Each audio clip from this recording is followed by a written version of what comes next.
देखिए, संविधान दिवस के अवसर पर कुछ चीजें सबने ही बोली थी और सबको जानकारी भी है, लेकिन एक विषय जो मेरे ध्यान में आया, जो आपको जानकारी में दे रहा हूं कि हमारा संविधान बना और 26 नवंबर 1949 को हमने उसको अंगीकार किया। उसके बाद चुनाव हुआ। चुनाव करीब करीब 51-52 ऐसा पीरियड रहा और 26 जनवरी 1950 को हमारे देश में संविधान लागू और उसके बाद चुनाव। अब आप देखिए, तुरंत ही एक बड़ा काम कौन करता है कि इतने बड़े देश में, इतना विविधतापूर्ण देश, जिसमें कोई धोती पहनता है तो कोई लुंगी पहनता है, कोई गेहूं खाता है तो कोई चावल खाता है, कोई कोई भाषा बोलता है, कोई भाषा बोलता है। इतने विविधतापूर्ण भरे देश में इतना शानदार संविधान देने वाले को हमें सम्मानित करना चाहिए। ये अगर किसी ने सोचा तो वो सोचा कोलंबिया विश्वविद्यालय ने, और बहुत बड़ा काम किया। 5 जून 1952 को डॉक्टर B.R. अम्बेडकर साहब को संविधान बनाने के कारण ही एक डिग्री दी गई, जिसका LLD डिग्री उसको बोलते हैं। और डिग्री देते समय जो साइटेशन था वो और ही जबरदस्त। साइटेशन में लिख के लाया हूं, quote, the degree is being conferred in recognition of work done by him in connection with the drafting of India's constitution.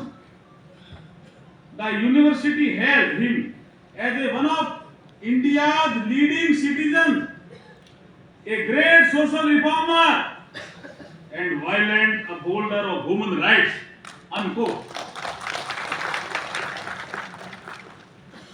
हम सम्मान अब लगातार कर रहे हैं बाबा साहब भीमराव अम्बेडकर जी का, लेकिन क्या कोलंबिया यूनिवर्सिटी ने 5 जून 1952 को सम्मान किया? उससे पहले उन्होंने सोचा, उनकी सिंडिकेट में डिसीजन हुआ, डिबेट हुई कि हम उनको क्यों सम्मान करें।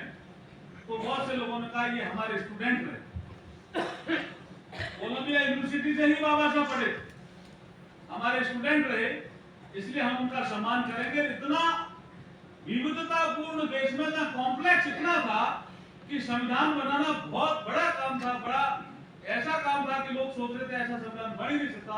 इतना सुंदर संविधान बनाने के लिए जो हमारे यूनिवर्सिटी का स्टूडेंट था उसको हमें सम्मान करना चाहिए। तो आज इस अवसर पर कोलंबिया यूनिवर्सिटी के जिन्होंने उस समय सम्मान करने की सोची, उसका ताली बजा करके हमें स्वागत।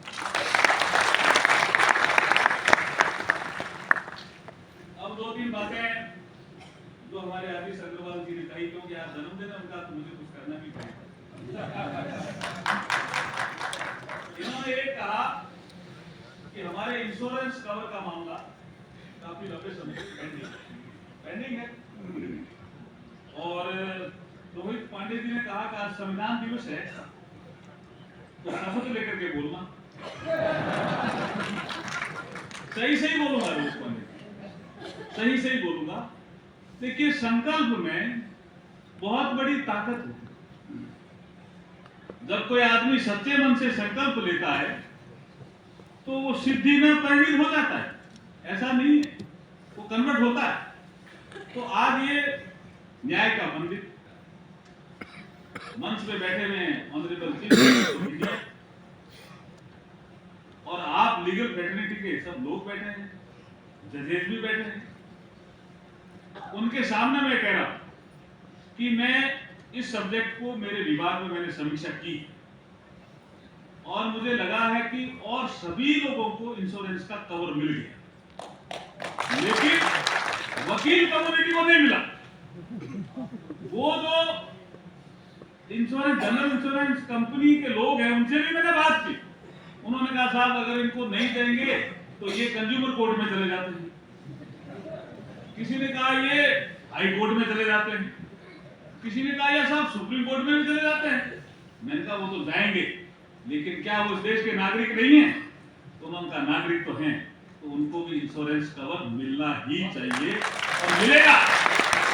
कोई आपके फाइनेंशियल कोई अड़चन आ रही है तो आदि सग्रवाला जी आपके जन्मदिन पर वो फाइनेंशियल अड़चन भी हम दूर करेंगे और आपको इंश्योरेंस कवर देंगे।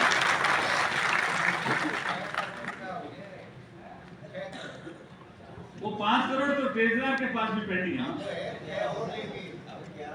अभी 11 हो गए। पैसे की प्रॉब्लम नहीं है। जो इंश्योरेंस देने वाली कंपनी है उनके साथ आपको मैं बैठाऊंगा। पैसे जितने जरूरत होगी हम भारत सरकार से देने का पूरा प्रयास करेंगे। ये आपकी बड़ी डिमांड है। दूसरा बड़ा विषय है, वो भी आपके जन्मदिन पे कह रहा हूं, वो है चैम्बर बनाने का। वकीलों के चैम्बर की कुछ कमी है और उसके लिए जगह का भी कुछ अभाव ऐसा बताया गया। जगह का भी अभाव है और पैसे का भी अभाव है, दोनों का ही है। तो जगह तो honourable chief justice of India बैठे हैं, कहीं पे उपलब्ध कराएंगे और पैसा मैं मिनिस्ट्री ऑफ जस्टिस से उपलब्ध करा दूंगा जितना आप सोचते हैं। तो चैम्बर की भी कमी नहीं आएगी। जगह भी कर देंगे तो पैसा मैं दे रहा हूँ आपको। तो इनका जन्मदिन तो अच्छा बनाना होगा।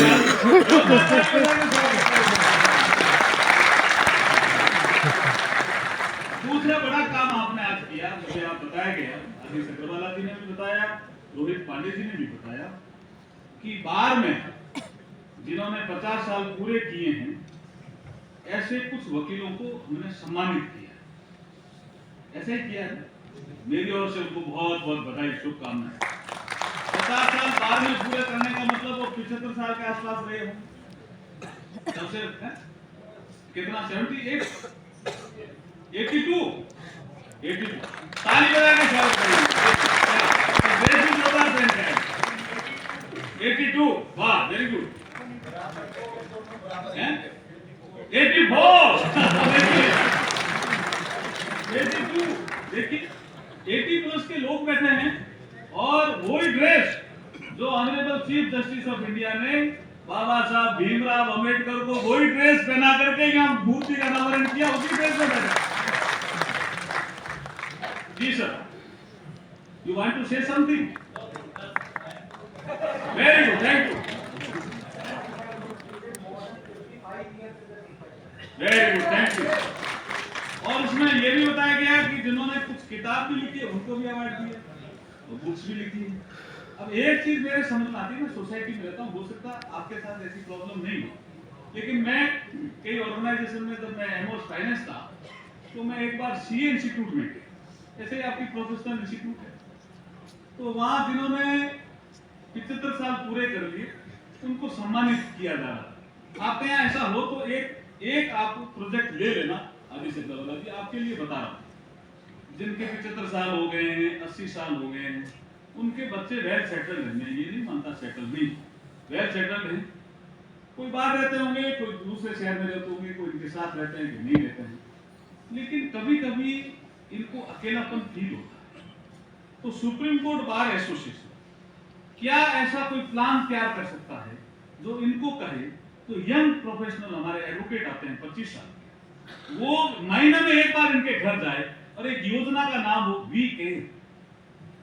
वीके, हम आपका ध्यान रखें। अगर आपको कोई बीमारी हो गई, अचानक दवाई की जरूरत पड़ गई, तो वो एडवोकेट इनके टच में, इनको आप उसको जोड़ दो। नहीं, इनके परिवार के लोग करेंगे मदद, ऐसा हम ये नहीं चाहते कि परिवार के लोग मदद देंगे, वो करेंगे, लेकिन कभी कभी ये टेलीफोन करते हैं। कभी कभी ऐसे भी मैंने सी इंस्टीट्यूट में देखा कि वो कह रहा मैं बच्चे से बोल ही नहीं रहा हूँ, तो मैंने कहा लड़के कितने हैं, तो बोला एक ही है। तो फिर मैंने कहा बीमारी होती है, दवाई कैसे लाता है, यही बड़ी समस्या है। तो ऐसे कुछ जो छोटी मोटी समस्या होती है, ये सोशल प्रॉब्लम है। मैं ये नहीं कहता कि इनके साथ नहीं रहते, कोई हो ऐसा तो एक आप प्लान बना लीजिए वीके, और उसके लिए भी हम आपको पैसा देने के लिए तैयार हैं, कहीं न कहीं से पैसा दिला देंगे। एक सीनियर एडवोकेट जिसने 75 साल पूरे कर लिए, 80 पार कर लिया, कोई एक पैरामीटर बना दीजिए।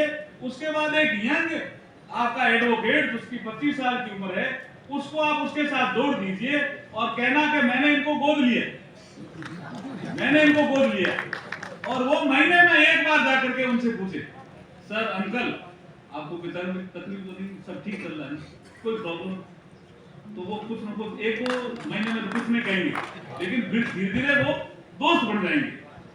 तो जब दोस्त बन जाएंगे तो कोई कोई मन की बात कहेगा। क्या है कि इनका भी जीवन का अनुभव है, ये किसको सुनावे? पत्नी अगर सुने तो सुना, नहीं तो नहीं सुना। और लड़के कहते हैं कि आप तो बहुत बोलते हो, कोर्ट में जाके बोलना, यहाँ क्यों बोलते? तो ऐसे यंग प्रोफेशनल जिनकी सुनने की क्षमता अधिक हो। सर पत्नियों को भी बदनाम किया हुआ है नहीं ऐसा नहीं कह रहा हूँ मैं, बदनाम कर से सुनते भी हैं बहुत से। मैं तो खुद, मैंने मेरी पत्नी पे किताब लिखी, बदनाम कर से नहीं। मैं तो चीफ ऑनरेबल चीफ जस्टिस साहब इंडिया साहब को मैंने दी है भी किताब, आप तो आपको दे दूंगा। मैं एकमात्र शायद ऐसा मंत्री हूं जिसने पत्नी पे किताब लिखी है जिसका नाम है एक सफर हम सफर के साथ। पत्नी का विषय नहीं, पत्नी भी कई बार लोग भूल जाते हैं जी। मैं जानता हूं साहब, मेरा भी जैसे दो बच्चे हैं तो एक बच्चा कम बात करता है, मेरे से ज्यादा करता, क्या हो गया? तो उसमें वो उसका टेम्परामेंट है। ऐसे भी कई बार पत्नी कहे भी ठीक है आप कहीं और सुनाओ, ऐसा होता है, कहीं होगा। तो वहां कौन सुने उनकी बात?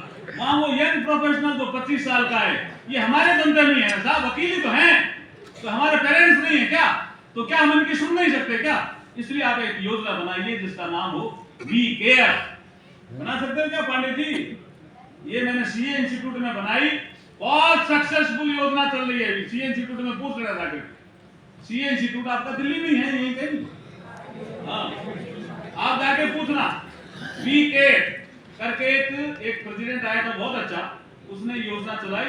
आप बॉम्बे में कोई आप अपार्टमेंट में रह रहा है, कोई सीए बड़ा पैसे वाला है, लेकिन कोई बात करने के लिए तैयार नहीं। तो वो जब लड़का नया सीए जाता है, अंकल मैं सीए इंस्टीट्यूट से आया हूँ, मुझे कहा था आपकी कोई भी प्रॉब्लम हो मुझे बताओ, कोई आपकी फिजिकल प्रॉब्लम हो, कोई मेंटल प्रॉब्लम हो, मुझे मेरे साथ। एक दो महीने में उन्होंने बात नहीं की, बाद में वो दोस्त हो गए। तो ये सक्सेसफुल प्लान है और हमने करके देखा और भी कई क्षेत्रों में देखा। इसलिए मैं चाहता हूं कि आज का दिन बहुत महत्वपूर्ण है, संविधान दिवस का अवसर है, वकीलों का ये पूरा परिवार है, भारत में भरता ये हुंकार है और करता स्वाभिमान का संचार है। वाह क्या बात, ताली बजाइए। स्वाभिमान का मैंने संचार लिखा, आपने संचार लिखा। देखिए मन कैसा मिल रहा है जी, कैसा मेरा मन आपका मन एक हो गया जी। इसका मतलब आप मेरे मन के साथ जुड़ गए, आप ये लिखते हो ना, तो इसलिए इनके लिए जोरदार ताली बजाओ भाई, बहुत जोरदार काम कर आपके लोग। इसलिए ये कुछ काम आप करिए, बाकी तो दो काम मेरे को आपने दिए हैं 50 साल पूरे होने पे। अब वो कौन सा राइटर है, वेस्टर्न राइटर है या कौन है, जिसने एक कंसेप्ट दिया, पे बैक टू द सोसाइटी। जो आदमी 50 साल की उम्र पार कर लेता है, उसको वापस सोसाइटी को कुछ न कुछ देना चाहिए। वो कंसेप्ट किसी ने दिया, मेरा अभी नाम ध्यान में नहीं आ रहा है, इसका है कंसेप्ट का नाम पे बैक टू द सोसाइटी। वो आगे लिखता है कि हम संसार में आए, हमारे पांव में जूते नहीं थे तो कांटे चुभते थे, तो हम चल नहीं पाते थे, तो किसी कर्मकार ने हमारे लिए जूते बनाए। हम संसार में आए तो नंगे थे, हमें ठंड लगी तो किसी बुनकर ने, बुनाई करने वाले ने हमारे लिए कपड़े बनाए। ऐसे बहुत से काम किसी ने किए। हमारे बरसात में हमें परेशानी हो रही तो किसी ने हमारे लिए छाता बनाया, किसी ने हमारे लिए मकान बनाया। तो 50 साल के बाद हमारी ड्यूटी बनती है कि हम वापस कुछ सोसाइटी को दें। इस कंसेप्ट को उसने कहा था पे बैक टू द सोसाइटी। तो जिनकी 50 साल बाहर में जिन्होंने काम किया, 70-75 साल के हो गए, 80 के भी हो गए, वो पे बैक टू द सोसाइटी की तरफ बढ़े। और जो यंग प्रोफेशनल है वो आपकी सेवा के लिए आगे तैयार होंगे। ये भारतीय संस्कृति, यही भारतीय संस्कृति। जब दादा बूढ़ा होता है तो पोता अंगुली पकड़ करके कहता है मेरे साथ चलो खाना खाने के लिए। लेकिन बच्चा जब छोटा होता है तो बाप हो चाहे दादा हो, ऐसा चलना नहीं आता क्या, तो बच्चे की अंगुली पकड़ते हैं। तो बाप उस समय अंगुली पकड़ता है, जब दादा बड़ा हो जाता है तो पोता उस समय अंगुली पकड़ता है। यही भारतीय संस्कृति है। एक दूसरे की अंगुली पकड़ें, सहारा बने, इस समाज को आगे बढ़ाएं, देश को आगे बढ़ाएं। यही संविधान की भावना थी, यही संविधान निर्माताओं ने कल परिकल्पना की थी कि हमारा देश महान बने। और अब प्रधानमंत्री मोदी जी ने एक बड़ा अभियान चलाया है, विकसित भारत संकल्प यात्रा। उसमें भी हमें कहीं न कहीं जुड़ना है। मुझे लगता है कि संविधान दिवस के अवसर पर मैं चाहता हूं कि संविधान में जो भावना बाबा साहब B.R. अम्बेडकर साहब ने भरी थी कि हम देश को महान बनाएंगे, हम देश को विकसित भारत बनाएंगे, हम देश को ग्लोबल लीडर बनाएंगे, उस दिशा में हम तेजी से बढ़ चले हैं और उसमें वकीलों का सबसे बड़ा योगदान होगा। ऐसा विश्वास करते हुए मेरी वाणी को विराम देता हूं। जय भारत, जय भीम।